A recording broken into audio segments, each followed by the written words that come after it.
Assalamualaikum warahmatullahi wabarakatuh. Semoga kita semua dalam lindungan Allah. Salah satu ilmu yang dapat membantu terwujudnya manusia yang berkualitas adalah ilmu tasawuf. Ilmu tersebut satu mata rantai dengan ilmu-ilmu yang lainnya dengan pada sisi luar yang dahir yang tak ubahnya jasad dan roh yang tak dapat terpisahkan keduanya. Ilmu tersebut dinamakan juga ilmu batin. Ilmu ada dua macam, yaitu ilmu yang ada dalam kolbu, itulah ilmu yang bermanfaat, dan ilmu yang diucapkan oleh lidah adalah ilmu hujah atau hukum. Kedua ilmu tersebut tidak dapat dipisahkan karena ilmu dahir diucapkan dan digerakkan oleh jasad atau tubuh, dan ilmu batin diamalkan oleh kolbu dan serentak pengalaman bersamaan keduanya. Hal tersebut menunjukkan bahwa ilmu tersebut tidak dapat dipisahkan keduanya, bahkan makin dalam ilmu tasawuf seseorang makin dalam pula pengalaman syariatnya. Bahkan keluar masuk nafasnya dan hatar kata hatinya selalu dijaga dan dipelihara.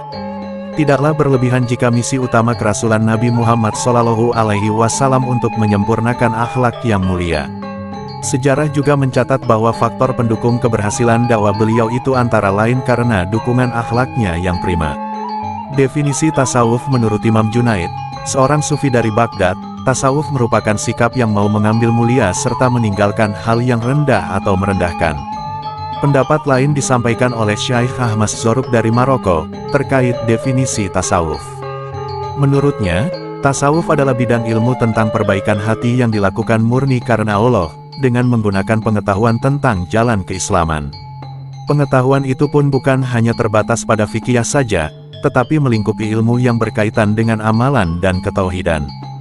Dari definisi yang sudah disebutkan di atas, sebenarnya masih ada cukup banyak definisi dari ulama-ulama ahli tasawuf yang lain. Namun, definisi yang ditulis di atas sudah cukup bisa mewakili definisi-definisi lain meski dengan susunan kata berbeda. Hakikat jika diambil intisarinya, tasawuf merupakan bentuk keilmuan yang mempelajari tentang bagaimana membersihkan hati. Tentu bukan dari kotoran yang tampak oleh mata, melainkan dari kotoran-kotoran hati yang menjadi bawaan nafsu buruk. Pada akhirnya, bersih hati ini akan membawa seseorang semakin dekat dengan Pencipta. Dan hidupnya benar-benar ditujukan untuk Allah Subhanahu wa Ta'ala saja.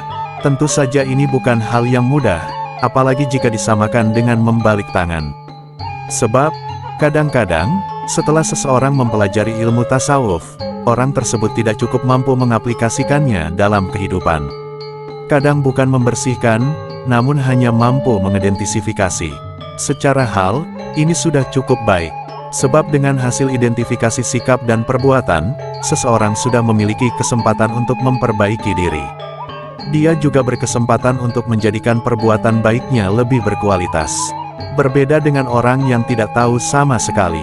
Orang yang tidak tahu atau tidak pernah mengidentifikasi perbuatan, akan menganggap perbuatan baiknya adalah baik. Padahal tidak semua perbuatan baik selalu baik. Apa maksud perbuatan baik tidak selalu baik? Dalam ilmu tasawuf, perbuatan baik selalu memiliki ruh. Ruh itu adalah keikhlasan. Keikhlasan sendiri adalah pemurnian amal tanpa ada sifat buruk yang menyertainya. Seringkali hal yang terlihat sebagai amal dunia adalah amal akhirat. Begitupun sebaliknya, hal-hal yang ada di dalam tasawuf tidak ada satupun yang bertentangan dengan Al-Quran ataupun hadis. Tasawuf adalah jalan, sedang dua hal itu, Al-Quran dan hadis adalah petunjuk. Tentu saja, jalan kebaikan apapun tidak boleh lepas dari petunjuk. Di dalam Al-Quran, ada beberapa ayat yang biasa dikaitkan dengan sufi atau tasawuf. Ayat-ayat tersebut adalah, Nabi Khidirlah yang disebut dalam ayat tersebut memiliki ilmu yang telah Allah ajarkan. Ilmu itu adalah ilmu yang tidak dimiliki oleh Nabi Musa. Dan itu sebabnya, Allah meminta Nabi Musa berguru kepada Nabi Khidir. Tujuan adanya tasawuf, antara lain, 1. Pendekatan, 2. Pemurnian. Tasawuf akan mendekatkan seseorang terhadap Allah SWT, yang akan memurnikan perbuatan-perbuatan seseorang. Dengan begitu, seluruh kebaikan yang dilakukannya hanya tertuju dan terkhusus untuk Allah saja. Akhirnya, hasil yang didapat adalah kedekatan hamba dengan Allah Subhanahu wa Ta'ala. Jika ada pendapat yang mengatakan tujuan tasawuf adalah untuk memperbaiki akhlak dan ibadah, maka pendapat tersebut tidak salah. Sebab, tasawuf erat kaitannya dengan akhlak dan ibadah. Baik akhlak, ibadah, Ataupun tasawuf sendiri memiliki tujuan dan hasil akhir yang sama, Allah SWT. Fungsi tasawuf dan contohnya, tasawuf merupakan latihan dan cara untuk membersihkan diri terutama hati. Maka di dalam tasawuf diajarkan bagaimana mengenali sifat-sifat buruk yang sering menciderai perbuatan baik. Jika dalam kacamata umum perbuatan baik adalah perbuatan baik saja, dalam tasawuf perbuatan baik masih dipilah antara yang ikhlas dan yang tidak. Perkara membuat ikhlas tersebut adalah tugas tasawuf. Lantas, bagaimana jelasnya fungsi dari tasawuf? Fungsi tasawuf adalah satu, membentuk jalan agar manusia dekat dengan Tuhannya.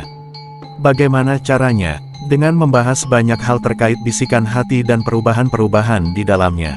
Selain itu, ilmu tasawuf juga akan mengupas tentang ibadah yang murni karena Allah Subhanahu wa Ta'ala. Seperti yang sudah ditulis di atas, ibadah atau perbuatan ada yang murni dan ada yang tidak. Seperti apa ibadah yang murni, tasawuf yang akan membahasnya. Tasawuf juga akan mengidentifikasi sifat-sifat buruk manusia yang sering menciderai ibadah. Dalam tataran fikih misalnya, harta yang wajib dizakati memiliki syarat-syarat tertentu. Salah satu syaratnya adalah sudah hail atau sudah 1 tahun. Dan bisa saja, orang yang tidak mempelajari tasawuf akan berbuat sesuatu yang membuat syarat zakat tersebut tidak cukup. Dalam masalah ini, fikih menghukumi tidak wajib zakat. Namun secara tasawuf, orang yang berbuat demikian termasuk orang yang tidak berakhlak. Biasanya dalam tasawuf, materi yang selalu dibahas adalah terkait taubat, wara, atau menjaga diri dari hal-hal subhat, zuhud, sabar, juga ridho. Tentang ibadah-ibadah yang sifatnya sunnah juga banyak dibahas dalam ilmu-ilmu tasawuf, bahkan ibadah sunnah yang biasanya tidak disinggung oleh fikih. Disinilah asyiknya mempelajari ilmu tasawuf. Sebab, mendekatkan diri kepada Allah Subhanahu wa Ta'ala tidak cukup hanya dengan beribadah sunnah ala fikih, tetapi juga harus ditambah dengan banyak ibadah sunnah. Ibadah wajib merupakan kewajiban, tambahannya adalah ibadah sunnah. Tasawuf telah memberikan penegasan bahwa hidup tanpa memiliki hubungan yang harmonis dengan Tuhan, adalah hidup yang kosong dan hampa. Manusia yang telah mencampakkan sisi batin rohaniah pada dirinya, serta tidak memiliki hubungan yang harmonis dan selaras dengan Tuhan, merupakan manusia yang hidup tanpa aturan-aturan dan norma-norma kebaikan.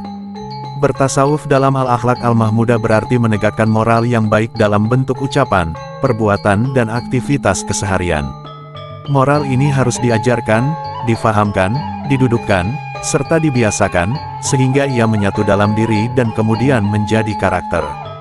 Demikianlah serangkaian bentuk penjelasan tentang pengertian tasawuf, hakikat, tujuan, fungsi, dan contohnya yang bisa kami berikan. Semoga melalui tulisan ini bisa memberikan wawasan dan menambah pengetahuan bagi segenap pembaca sekalian. Wallahu a'lam.